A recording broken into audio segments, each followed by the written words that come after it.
안녕하세요. 저는 서울에 거주하고 있는 36살 여성입니다. 남편이랑 이혼한 지 얼마 안 됐어요. 그래서 따끈따끈한 이야기를 구독자 여러분께 전해드리고자 사연 보냈습니다. 현재 저는 작은 크기의 회사를 운영하는 대표예요.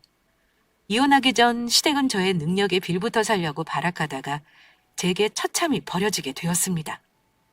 그때 그 이야기를 알려드릴까 해요. 그럼 재미있게 들을 준비 되셨나요? 지금부터 시작하도록 하겠습니다. 저랑 남편은 2년 정도 연애하고 결혼했어요. 결혼 당시 저는 평범한 회사원이었고 남편 또한 그랬죠. 제가 본격적으로 사업을 시작하게 된 계기는 다니던 회사에서 권고사직을 당하게 된 후였습니다. 갑자기 회사에서 권고사직을 권했다고? 아니 왜? 회사 사정이 많이 안 좋아져서 직원들 다 그만두게 하고 있어. 그러니까 그게 하필 왜 당신이냐고. 아무래도 연차가 있으니까 어떻게든 돈 나가는 구멍을 줄여보려고 그러는 거겠지. 참, 아무리 사정이 어려워도 그렇지. 하루아침에 권고사직 때리는 곳이 어디 있어. 진짜 웃기는 회사네. 누가 보면 월급 대단히 많이 주는 줄 알겠어. 겨우 그거 주면서 죽어라 부려먹더니 지들 힘들다고 나가라고? 아유, 차라리 잘 됐어. 그런 회사랑 영 끊는 게 나아. 잠시 쉬면서 재충전하고 다른 곳으로 들어가면 되지 뭐. 남편은 차라리 잘 됐다며 애써 위로해 줬습니다. 그러나 적잖이 놀랐다는 걸 알 수 있었어요. 왜냐면 요즘 빚 없이 결혼하는 부부들 없잖아요. 우리 역시 대출받아서 신혼집 마련했습니다. 그것도 풀로 땡겨받아서 마련했어요. 둘이 열심히 벌어서 대출금 갚아나가고 있는데 하루아침에 회사에서 쫓겨나고 집에서 노는 신세가 되었으니 부담감이 있을 수밖에 없었습니다. 그래도 제가 속상해하고 있다는 걸 잘 알기 때문에 남편 더 보태고 싶지 않았는지 괜찮은 척 저를 위로하더라고요. 이때 남편에게 무척 고마웠고 얼른 다른 직장을 구해서 안정적인 삶으로 돌아가야겠다 마음먹었습니다. 그리고 회사를 그만두고 집에서 쉬면서 열심히 일자리를 알아봤어요. 그렇게 저는 2달 만에 새 직장에 들어가게 됐습니다. 처음에는 직장만 구하면 괜찮겠다 싶었는데 현실은 그렇지 않았어요. 회사 들어가면 아무 문제 없을 거라 생각했는데 이게 뭐야. 일은 많은데 전 직장보다 월급이 왜 이렇게 적어? 이래서 어느 세월에 빚 다 갚냐고. 왜? 계속 마이너스야? 음, 이러다가는 저축은커녕 빚만 갚다가 세월 다 가겠어. 2달 가까이 쉬면서 면접 보러 다녀보니 현실을 제대로 직시할 수 있었습니다. 뉴스에서 취업난이 심각하다 떠드는 소리 크게 와닿지 않았거든요. 그런데 정작 제가 그 처지가 되어보니 일자리 구하는 게 보통 일이 아니었습니다.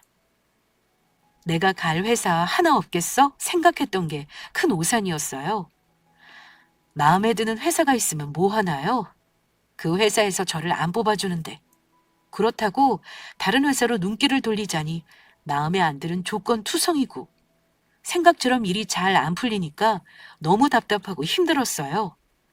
그래서 아쉬운 조건에도 불구하고 어쩔 수 없이 적당한 회사로 골라 들어왔는데 전 직장보다 적은 월급에 한숨이 절로 쉬어졌습니다. 월급 적어도 어쩔 수 없잖아.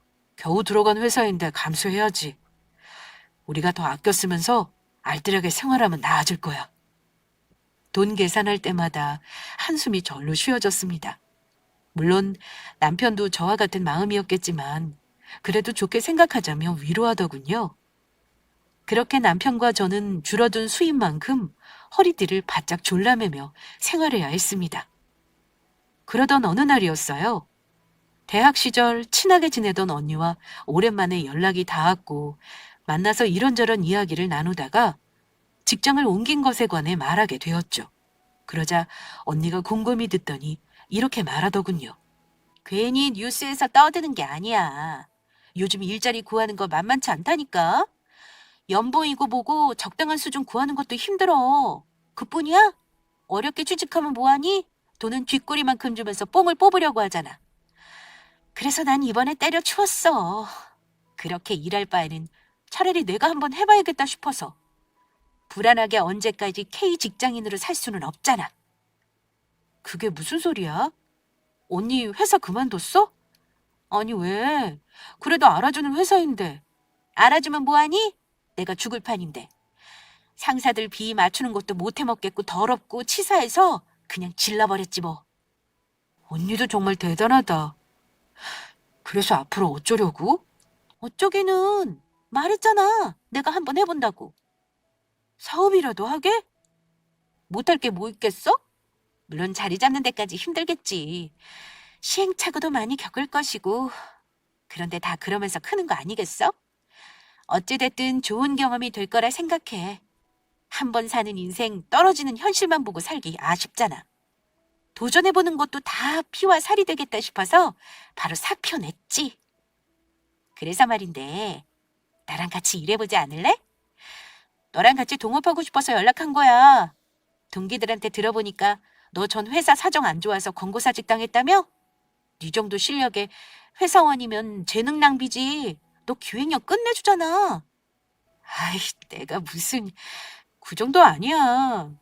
언니, 내가 지금 월급 적게 받아서 속상하다고 하니까 괜히 위로해주려고 그러는 거지? 전혀 그런 거 아니야. 나 네 실력 인정해서 하는 말인데 요즘 시대는 겸손 따는 거 재수없어 해. 솔직히 너 일 잘하는 거 동기 중에서 모르는 사람 누가 있다고. 한 번 사는 인생 도전해보는 것도 나쁘지 않잖아. 어때? 같이 한번 해볼래? 진심으로 하는 말이야? 그럼 나 지금 정식으로 너한테 동업 제안하는 거야. 오랜만에 만나서 동업 제안을 받게 될 줄은 생각도 못했습니다. 저는 동업할 만큼의 여유도 없고 그럴 능력도 못 돼서 어려울 것 같다고 거절했어요. 그러나 언니는 성급하게 거절하지 말고 충분히 더 생각해보고 결정하라며 저를 붙잡았습니다. 그래서 그냥 웃어넘기긴 했는데 시간이 지나면서 계속 머릿속에 사업이 맴돌았어요. 언니 말대로 언제까지 쥐꼬리만한 월급 받으면서 일자리의 불안감을 느껴야 하나 싶기도 하고 돈을 많이 벌고 싶다는 욕심도 들었죠. 미친 척하고 한번 해볼까라고 잠시 생각도 했지만 어디 그럴 형편인가요? 대출금 갚기도 빠듯한데 동업할 자금이 어디 있다고요. 그래서 어려울 것 같다고 말했는데 언니는 돈 때문에 거절한 걸 단박에 눈치챘습니다. 자금은 걱정하지 말라며 같이 일해보자고 꼬셨어요. 사실 언니는 돈 좀 있는 자식이거든요. 그래서 그런가 초기 자본 없어도 괜찮다고 했습니다. 그저 같이 열심히 일으켜보자며 저를 설득했고 저는 언니의 말에 용기를 얻어 사업에 뛰어들게 되었습니다. 몇 년 동안은 참 힘든 시간을 보냈어요. 내가 왜 사업을 한다고 설쳤을까? 후회하지 않았다면 거짓말이죠. 하지만 그런데도 이왕 시작한 거 제대로 끝을 내고 싶었습니다. 그래서 정말 남들보다 더 치열하게 살았어요. 그리고 마침내 우린 스타트업을 성공으로 이끌었습니다. 프로젝트 마무리한다고 그간 고생 많았어. 방금 상여금 넣었으니까 확인해봐. 이렇게나 많이? 언니 잘못 보낸 거 아니야? 네가 열심히 한 만큼 보낸 거야. 그동안 더 챙겨주고 싶었는데 자리 잡는다고 못 챙겨줘서 미안했거든. 프로젝트 잘 마무리될 수 있게 열심히 노력한 네 공이 커. 거봐, 내가 뭐라 그랬어? 너 능력 있다 그랬지? 역시 내가 사람 보는 안목이 있다니까. 당연히 열심히 해야지. 기대에 못 미치면 안 되잖아. 언니도 나도 이 사업에 많은 걸 걸었는데. 너랑 일 시작한 게 신의 한 수였던 것 같아. 앞으로도 잘 부탁해. 그동안 바빠서 휴가도 제대로 못 갔지? 이참에 며칠 푹 쉬면서 제대로 힐링하고 다음 달부터 일반 직원이 아닌 대표로서 잘 이끌어 나가봐. 뭐? 그게 무슨 소리야? 대표라니? 스타트업이 성공으로 치닫자 언니는 회사를 키우고 싶어 했습니다. 그래서 부서를 더 확장했고 다른 위치에 사무실을 얻어 저를 공동대표 자리에 앉혔어요. 저는 자금적으로 아무런 도움이 못 되어 미안했는데 언니는 제 능력과 노력 아니면 진작 망했을 거라며 고마워했습니다.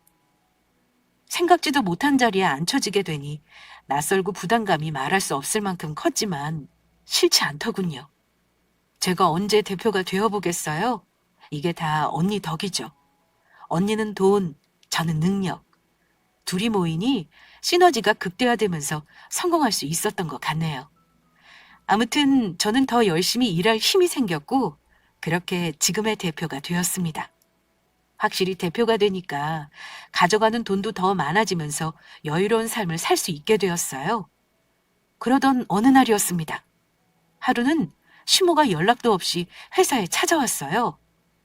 어머니, 연락도 없이 여긴 어쩐 일이세요? 미리 연락하고 오시죠. 저 없으면 어쩌려고 그냥 오셨어요. 괜히 헛걸음하시게. 그냥 내 눈으로 직접 둘러보고 싶어서 왔다. 생각했던 것보다 그리 작지 않구나. 둘째는 그냥 작은 회사라더니 이 정도면 적당하네. 전보다 돈을 더 잘 번다지? 이렇게 보니 확실히 자리가 사람을 만드나 보다. 너 몰라보게 달라졌어. 옷이며 화장이며 귀티가 잘잘 흐르네. 하긴 뭐 대표니까 그렇겠지. 말만 대표지 다 제 건 아니에요. 에이, 아들한테 들으니까 한 달에 버는 돈이 어마어마하다던데. 그리고 그 선배라는 사람이 공동대표를 위임했다며. 그럼 이 회사 파는 네 거지. 솔직히 그 선배란 사람이 한 게 뭐 있니? 돈만 냈지 성과는 네가 다 낸 거 아니야. 아무튼 네가 이렇게 대표 자리에 앉아서 돈 잘 번다고 하니 참 다행이다 싶어. 요즘같이 일자리 구하기 힘들 때 네 덕 좀 볼 수 있는 거 아니겠니? 네? 그게 무슨... 우리 첫째 말이야. 몇 년째 취직도 못하고 집에서 놀고 있잖니. 아니 너는 대표가 됐으면 얼른 가족부터 챙겨야지. 계속 저렇게 놀게 둘 거야? 일자리 없으니까 여태 창가도 못 가고 저러고 있는 거 아니냐고. 너는 여기 대표니까 자리 하나 만드는 거 별것도 아니잖니. 이참에 큰애 좀 데려다 써라. 아주버님을요? 남편에게는 형이 하나 있습니다. 그것도 몇 년째 취직도 못하고 집에서 놀고 먹는 백수 형이요. 시모는 장남이 일도 못하고 놀고 있는 모습을 보며 늘 속상해했습니다. 번듯한 직업이 없어서 결혼도 못한다고 걱정이 이만저만 아니었어요. 시모 말로는 회사가 인재를 제대로 알아보지 못하는 거라면서 한탄했지만 저는 취업 못하는 이유를 딱 알았습니다. 아주버님은 기본적으로 일할 의지가 없는 사람이에요. 집에서 놀고 먹는 배짱이의 삶을 선호하는 사람이죠. 시부모 집에 얹혀 살면서 용돈까지 챙겨주는데 팔자가 얼마나 좋나요? 남들은 자기 개발 및 스펙 쌓기에 바쁜데 아주버님은 늘 궁리만 하는 사람이라 시모의 말이 썩 반갑지 않았습니다. 어머니, 마음은 이해되는데 어려워요. 아주버님이 저희 일을 어떻게 할 수 있겠어요? 어머, 너 무슨 말이 그러냐? 우리 아들이 왜 못해? 어릴 때부터 머리가 얼마나 좋았는데 둘째보다 똘똘했다고. 그렇다고 해도 안 돼요. 아주버님 이쪽 일 한 번도 해보신 적 없잖아요. 사회생활도 제대로 해본 적 없으시고. 얘는 처음부터 잘하는 사람이 어디 있니? 다 배우면서 익히는 거지. 네가 옆에서 차근차근 잘 알려주면 얼마든지 할 수 있는 애야. 아까도 들어오면서 보니까 직원들 다 컴퓨터 만지면서 일하더라. 너 큰애 방에서 뭐 하는지 봤잖니?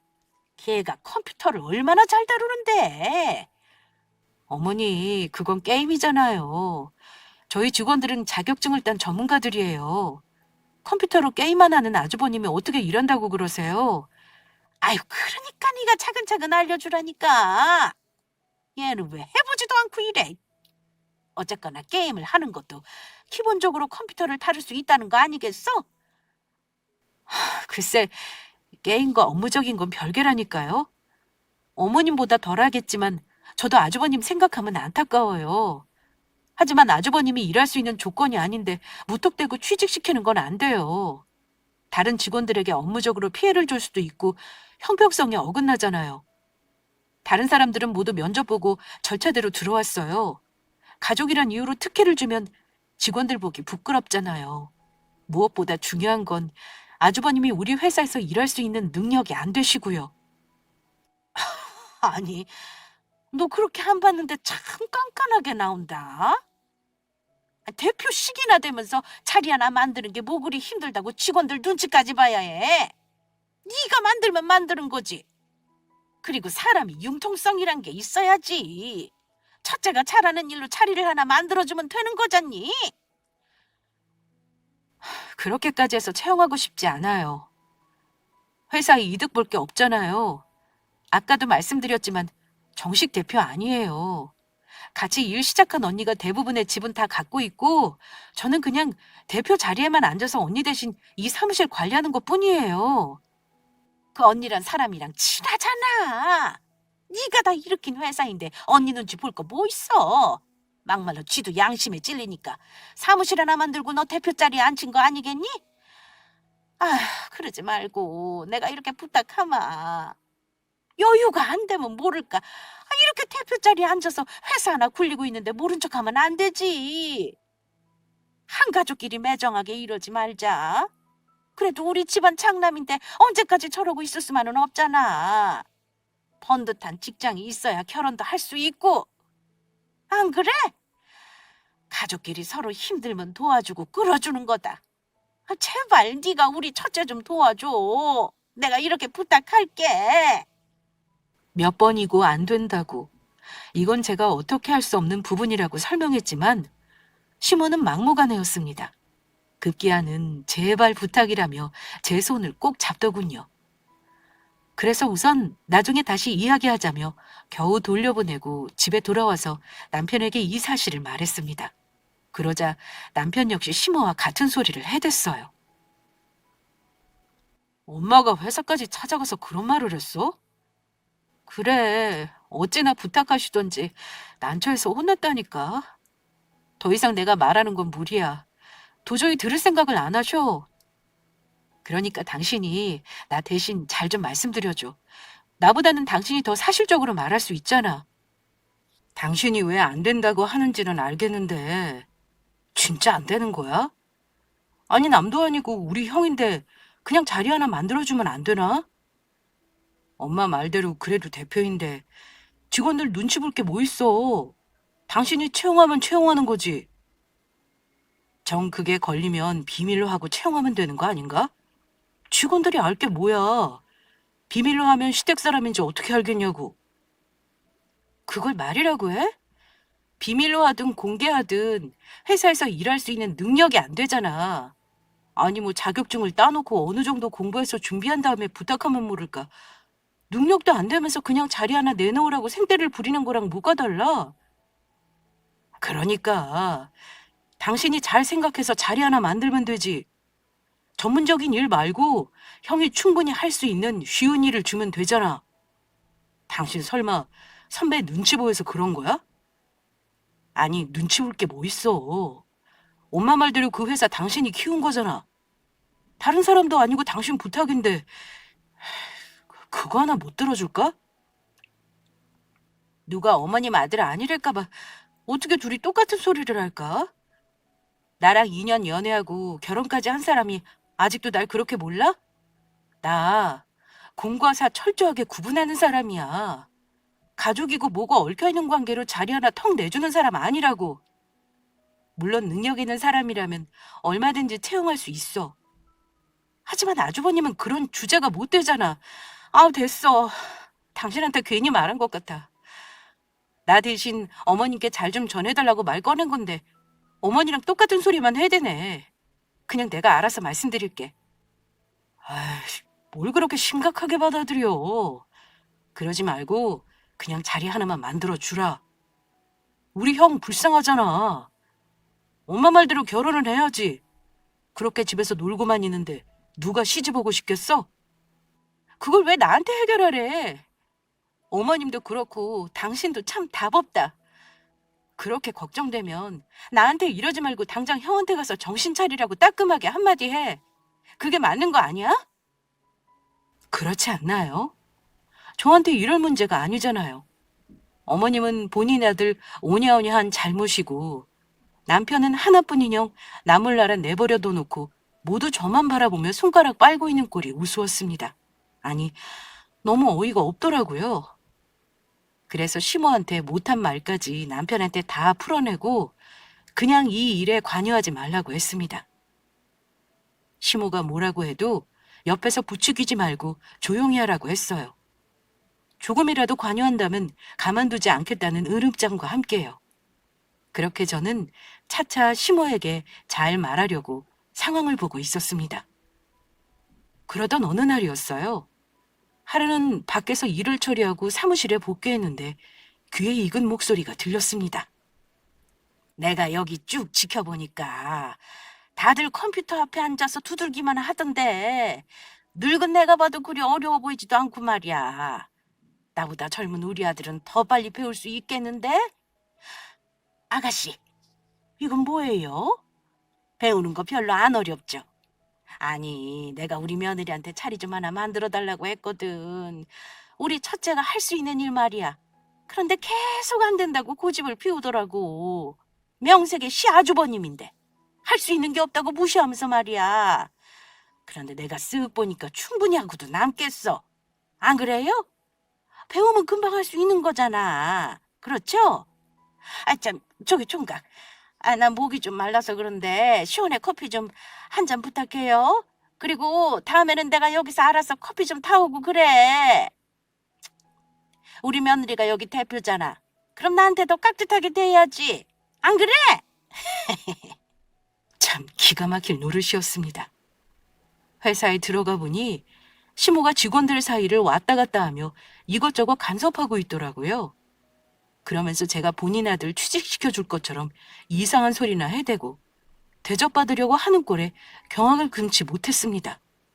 그래서 서둘러 시모를 끌고 방 안으로 들어갔어요. 아유, 얘가 왜 이래? 아우, 이건 아파! 어머니, 지금 뭐 하시는 거예요? 아니, 뭐가? 아이, 그나저나 너 잘 왔다. 안 그래도 언제 오나 기다리고 있었는데 그래 언제 취직시켜 줄 거니? 하루하루 시간 낭비할 것 없이 내일부터 당장 출근시키게 해라. 출근은 무슨 출근이요? 제가 안 된다고 그렇게 말씀드렸잖아요. 아니, 왜 안 된다고만 하는 거야? 너는 왜 그렇게 부정적이니? 대표라는 애가 아주 꽉 막혔어. 내가 아까 직원들 일하는 거 보니까 그렇게 어려운 것도 없더라. 대충 보셨겠죠. 우리 직원들 다들 능력 있는 사람들이에요. 아무 대학이나 나와서 그냥 자격증 따고 들어온 줄 알아요? 아니에요. 다들 죽어라 공부하고 노력해서 이 자리에 있는 거라고요. 그런데 아주버님이 저들이랑 같이 어울릴 자격이 된다고 생각하세요? 그건 어머님 욕심이죠. 그리고 저 없는 사무실에서 직원들한테 뭐 하시는 거예요?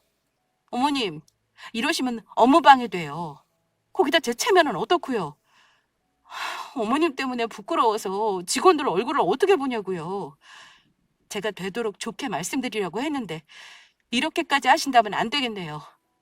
충격 받더라도 제대로 말씀드리는 게 낫겠어요. 아주버님, 어머님한테나 귀한 아들이지 사회적으로 봤을 때 형편없는 사람이에요. 그 나이 먹도록 일할 생각은 안 하고 집에 처박혀서 부모한테 용돈이나 탔으면 말 다 했죠. 제 자식이 그러고 있으면 반 죽여서라도 어떻게든 일하게 했을 거예요. 언제까지 어머님이 뒤치다거리 다 해주시게요. 아주버님은 뭐 생각이란 게 없어요? 어머님 없으면 아무것도 못하는 바보냐고요. 무슨 어린애도 아니고 나이 먹은 아주버님 일자리를 어머님이 찾고 다니시냐고요. 무조건 오냐오냐 한다고 자식을 위하는 일이 아니에요. 제발 좀 부끄러운 줄 아세요. 처음으로 시모한테 대들었습니다. 평소 할 말 다 하는 성격이긴 하지만 말이 안 통하는 시모와 벽을 지고 살고 싶지 않아서 되도록 좋게 넘겼거든요. 그런데 직원들한테 제 체면 다 구기게 만들고 자꾸 아주버님 일자리를 부탁하니까 순간적으로 화가 확 일어났습니다. 그래서 할 말 못할 말 상관없이 다 퍼부은 것 같죠. 그래서 속은 꽤 시원하더라고요. 하지만 시모는 제대로 제 말에 열을 받은 듯 했습니다. 너 지금 말 다 했냐? 이게 어디서 시모한테 눈을 동그랗게 뜨고 대들어?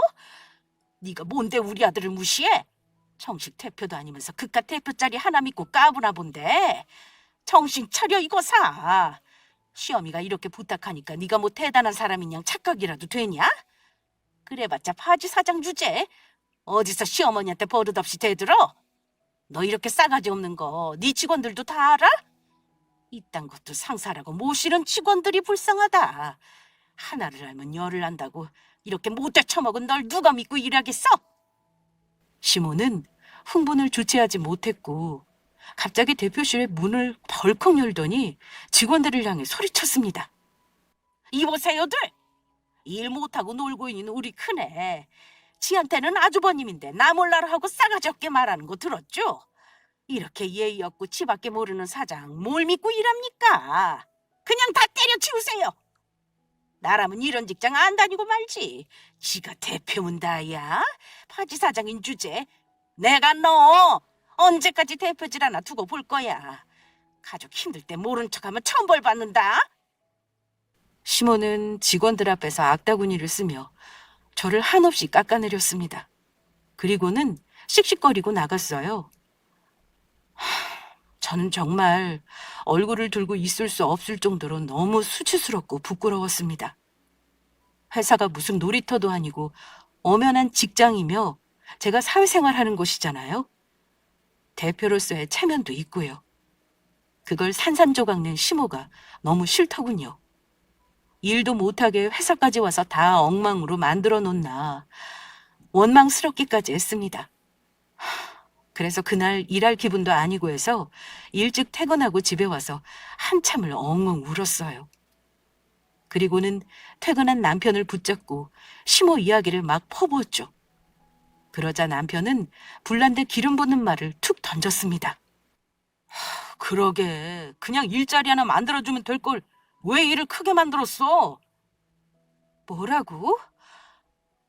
그게 지금 나한테 할 소리야? 그래서 이 모든 게 다 내 탓이다? 아니 뭐 그렇다기보다는 그냥 좋게 가면 될 일을 왜 힘들게 가냐 이 소리지. 물론 엄마가 잘못하시긴 했는데 그렇게 되도록 당신도 일조한 잘못이 있잖아. 그거 자리 하나 만들어주는 게 뭐 그리 힘든 일이라고. 야, 너도 그딴 소리냐? 진짜 네 형 때문에 내가 왜 피해를 봐야 하는데. 안 그래도 네 엄마가 한바탕 난리치고 가서 짜증나 죽겠는데 그런 소리를 또 뱉고 앉아 있어? 너 그냥 나가. 나가서 네 엄마랑 같이 살아. 네가 지금 누구 덕에 여유롭게 사는 줄 까먹었나 본데 어디 한번 제대로 깨우쳐봐.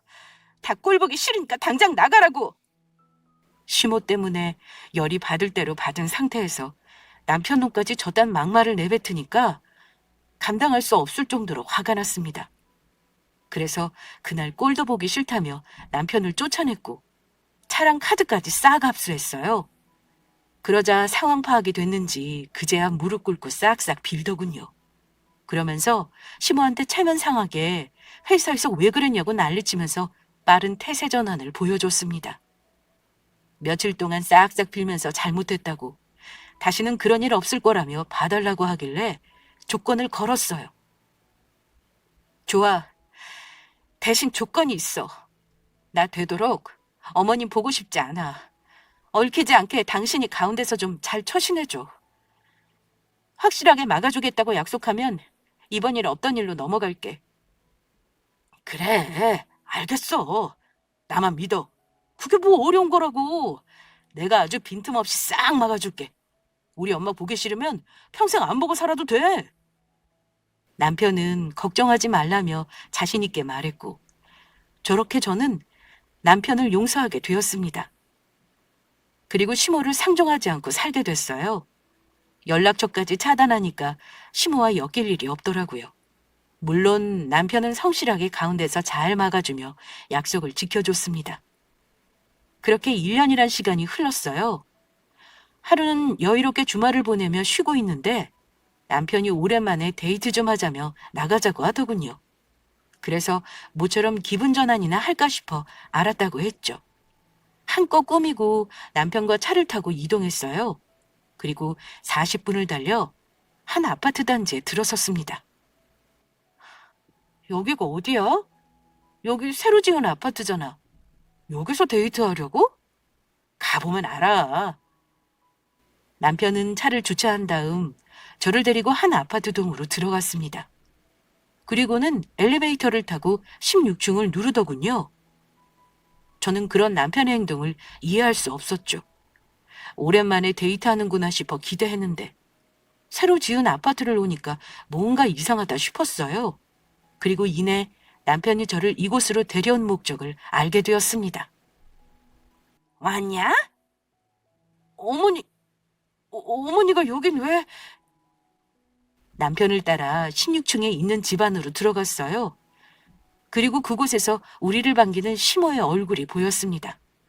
놀란 저는 황급히 남편을 쳐다봤고 남편은 그런 제 눈을 피하며 헛기침하더군요. 당신 이게 어떻게 된 거야? 오랜만에 데이트하자고 꼬셔서 어머님 만나게 하려던 수작이었어? 아이고, 저놈의 싸가지 없는 성질머리 1년이 지나도 여전하구만. 너는 어째 편한 게 없냐? 오랜만에 시어미를 봤으면 깍듯하게 인사나 할 것이지 어디서 남편을 잡아? 그것도 내 앞에서. 너 가정교육 그렇게 받았어? 대표라고 아직도 목에 힘 빳빳이 주고 다니나 보는데 집어치워라. 그래봤자 넌 내 며느리야. 저 어머님 만날 이유 없어요. 그런 소리 들을 이유는 더더욱 없고요. 이만 가보겠습니다. 저는 황급히 몸을 돌려 나가려고 했죠. 그러자 남편이 제 앞을 막아서며 애원하기 시작했습니다. 여보, 미리 말도 없이 이런저리 만든 거 미안한데 이제 풀 건 풀고 좋게 지내면 안 될까?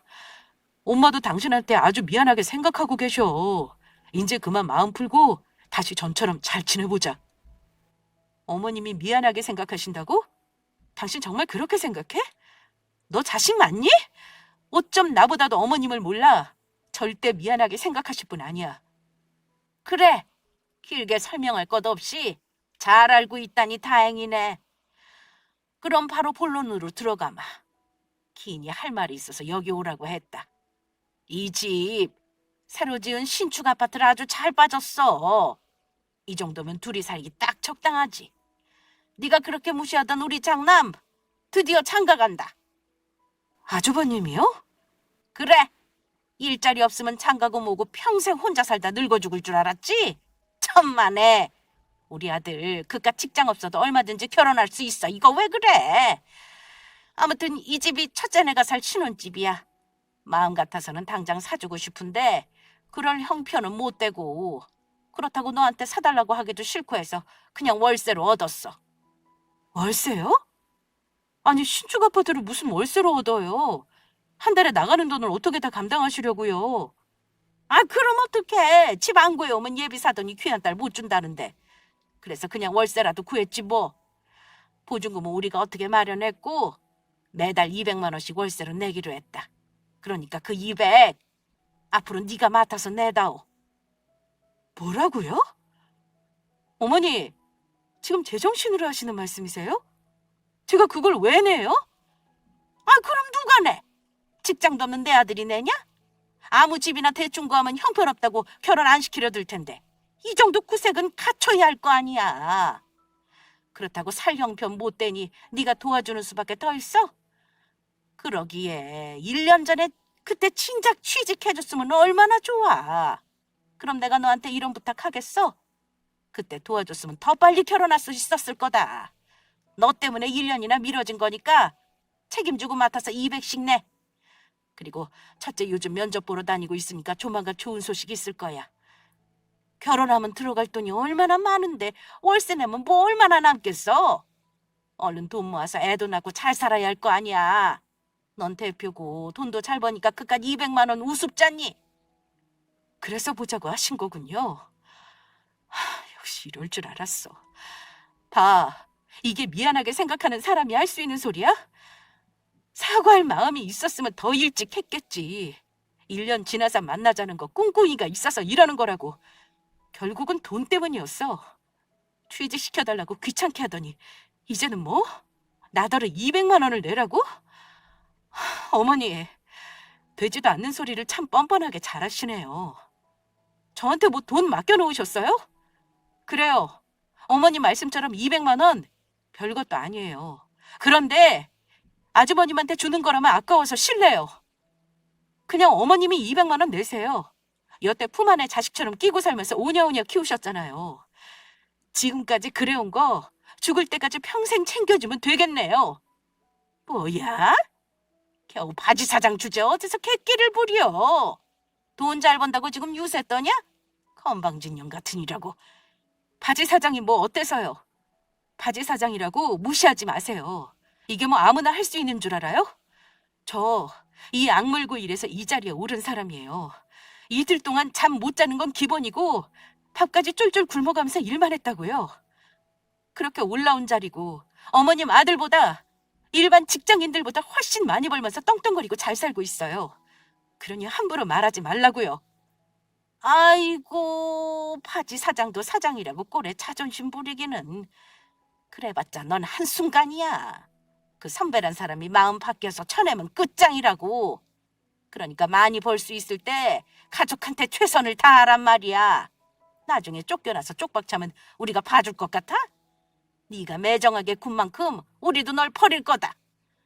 그동안 상황 파악 못 하셨나 보네요. 전 이미 어머님하고 아주버님 버렸어요. 제가 먼저 손절했다고요. 사업 시작하고 그렇게 고생할 때 뭐 하나 챙겨주신 적 없으면서 이제와 가족 운운하지 마세요. 그때 어머님이 뭐라고 하셨는지 기억 안 나세요? 그냥 안전하게 회사나 다니지 뭐하러 사업한다고 설치냐면서 한 소리 하셨잖아요. 혹여라도 귀한 본인 아들 등골 빨아먹고 살면 가만 안 둔다고 난리치면서. 그래놓고 사장 자리에 앉아 잘 나가는 것 같으니까 이제야 이것저것 부탁하는 거 정말 경멸스러워요. 아직도 부끄러운 게 뭔지 모르시나 보네요. 인연이 성질 죽이고 좋게 말하려니까 아주 밑도 끝도 없이 까부래. 시모는 더 이상 참지 못하고 손을 높이 치켜들었습니다. 그러자 그 순간 남편이 시모의 손목을 잡고 막았어요. 그리고 제게 그러더군요. 엄마, 그만해. 당신 너무 말이 심한 거 아니야? 엄마한테 아직 감정 남아있는 줄 몰랐어. 벌써 1년이야. 이 정도면 할 만큼 했잖아. 사람이 좀 못 이기는 척 넘어갈 줄도 알아야지. 왜 이렇게 뻣뻣해? 그냥 좋게 풀고 넘어가자. 제발 부탁이야, 어? 그리고 막말로 그깟 200만 원 별거 아니잖아. 당신이 한 달에 버는 돈이 얼만데 200만 원 가지고 치사하게 일해? 취직 못 시켜준 대신 돈으로 도와주면 좋잖아. 엄마가 뭐 무리한 부탁을 한 것도 아니고 형 사정이 딱한데 모른 척 하지 말고 좀 도와줘. 내가 이렇게 부탁할게. 어? 그래, 도와줄게. 그냥 우리 이혼하자. 뭐? 여보, 도와준다고. 너 그냥 네 엄마 옆에서 살아. 이럴 거면 뭐하러 결혼했니? 내가 무슨 너희 집 비빌 언덕이야? 다 큰 자식 취직시켜달라고 직장 다 쑥대밭으로 만들더니 이제는 뭐? 월세를 대신 내라고? 이 정도면 너희 형 민폐 아니니? 직장도 없고 가진 거 쥐뿔도 없으면서 결혼은 무슨 결혼? 결혼한다는 여자가 불쌍하다. 왜 남의 인생 망치려 들어? 그냥 결혼이고 뭐고 시키지 말고 평생 혼자 살다 죽으라고 해. 얼마 못 믿어오면 그쪽 집에서 집을 해오라고 하겠어? 나라도 그러겠다. 돈 잘 버니까 200만 원 우습게 생각하나 본데 먹고 죽을 애도 없어. 네 형한테 들어가는 단돈 10원도 아까울 지경이라고. 감정이 다 안 풀려서 왕래 안 하는 마당에 뭐 이리 당당 200을 내래? 이래서 너희 집안이 싫다는 거야. 2번 다시 상종하지 않게 잘 처신해달라고 부탁했던 거고. 먼저 약속 어긴 건 너야. 그러니 앞으로 닥칠 일들 고스란히 다 감당해. 잠깐만 여보. 그래 미안해. 내가 잘못했어. 나는 그냥 자기랑 엄마가 화해하고 잘 지냈으면 하는 마음에 이런 거지 다른 뜻 없어. 당신이 싫으면 그냥 무시해도 돼. 난 언제까지나 당신 의견을 존중한다니까. 저놈의 새끼가 지금 뭐라고 떠드는 거야? 하나뿐인 네 형이 일인데 안 도와주겠다 이거야? 아주 돈 잘 번다고 오만 유세를 탔더네.